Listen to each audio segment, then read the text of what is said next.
एक बार फिर से स्वागत है आप सभी का हमारे YouTube channel world of Hindi पर। मैं संजय सर। आज मैं आपके कक्षा 8 से हिंदी की पाठ्यपुस्तक वसंत से पाठ 1 ध्वनि कविता का प्रश्न अभ्यास पढ़ाने जा रहा हूं। ध्वनि कविता जिसके कवि हैं सूर्यकांत त्रिपाठी निराला जी। सबसे पहले मैं प्रश्न अभ्यास की ओर चल रहा हूं। मौखिक प्रश्न है, निम्नलिखित प्रश्नों के मौखिक उत्तर दीजिए।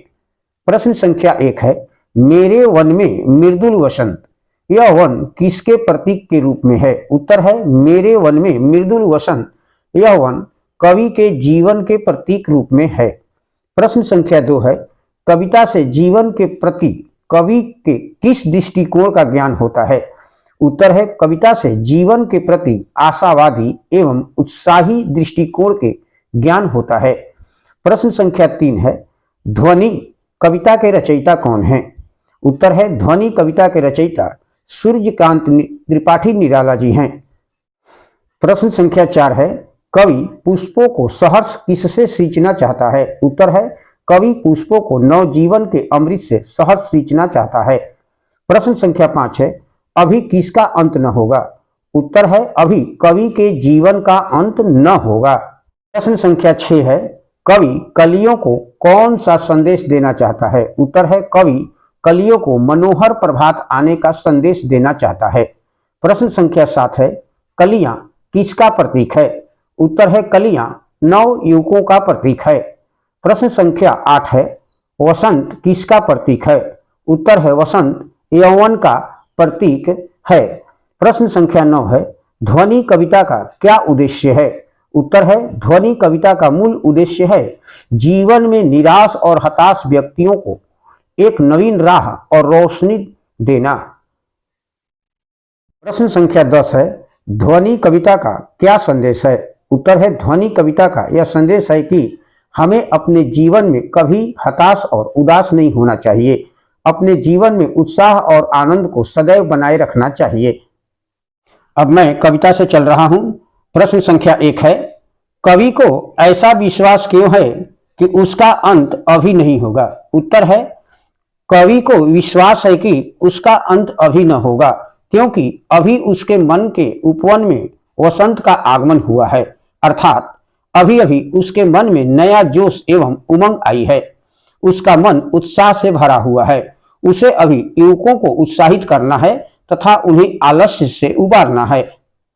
प्रश्न संख्या 2 है, फूलों को अनंत तक विकसित करने के लिए कवि कौन सा प्रयास करता है? उत्तर है, फूलों को अनंत तक विकसित करने के लिए कवि निम्नलिखित प्रयास करता है। वह नन्ही कलियों को खिला हुआ फूल बनाना चाहता है। वह फूलों से आलस्य एवं निंद्रा हटाकर उन्हें चुस्त व खिला खिला बनाना चाहता है। वह फूलों को अपने नव जीवन के अमृत से खुशी खुशी सींचना चाहता है।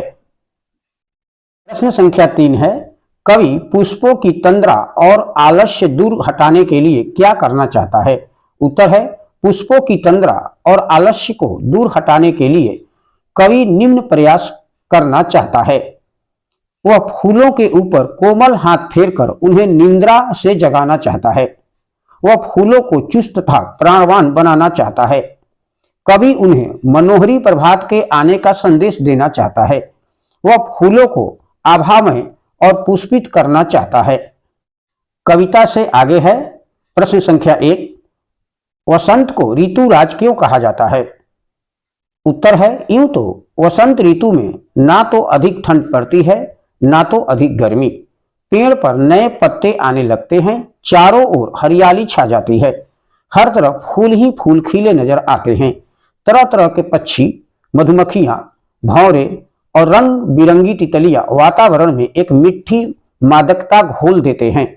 आम के पेड़ों पर मंजरियां आ जाती है जिनकी खुशबू से सारा वातावरण महक उठता है, इसीलिए वसंत को ऋतुराज कहते हैं। प्रश्न संख्या 2 है, वसंत ऋतु में आने वाले त्योहारों के विषय में जानकारी एकत्र कीजिए। उत्तर है, वसंत ऋतु में निम्न त्योहार आते हैं। इनमें सरस्वती पूजा, विजया एकादशी, विनायक चतुर्थी, महाशिवरात्रि, ईद ए मिलाद, गुड फ्राइडे, होली आदि प्रमुख है। वसंत ऋतु में सबसे महत्वपूर्ण त्योहार होली का होता है। जो फागुन मास की पूर्णिमा से आरंभ होकर उसके अगले दिन तक चलता है। प्रश्न संख्या 3 है, ऋतु परिवर्तन का जीवन पर गहरा प्रभाव पड़ता है। इस कथन की पुष्टि आप किन किन बातों से कर सकते हैं, लिखिए। उत्तर है, ऋतु परिवर्तन का जीवन पर गहरा प्रभाव पड़ता है। इस कथन की पुष्टि हम निम्न बातों से कर सकते हैं। मौसम में बदलाव होने पर सबसे पहले लोगों को छोटी मोटी मौसमी बीमारियां होती है, जैसे बारिश के मौसम में मलेरिया, पीलिया, हैजा, डेंगू आदि। भीषण गर्मी पड़ने पर कई स्थानों पर पानी की कमी से अकाल और सूखा जैसी स्थिति पैदा हो जाती है। सर्दी के मौसम में लोग ठिठुरने लगते हैं और कई स्थानों पर निसहाय व्यक्तियों को आग जलाकर तापते हुए देखा जा सकता है। पाठ में जितने भी शब्दार्थ हैं और प्रश्न अभ्यास उसे अपनी कार्य पुस्तिका में अच्छे तरीके से लिख लीजिएगा और उसे याद करते रहिएगा। Thank you. मैं संजय सर।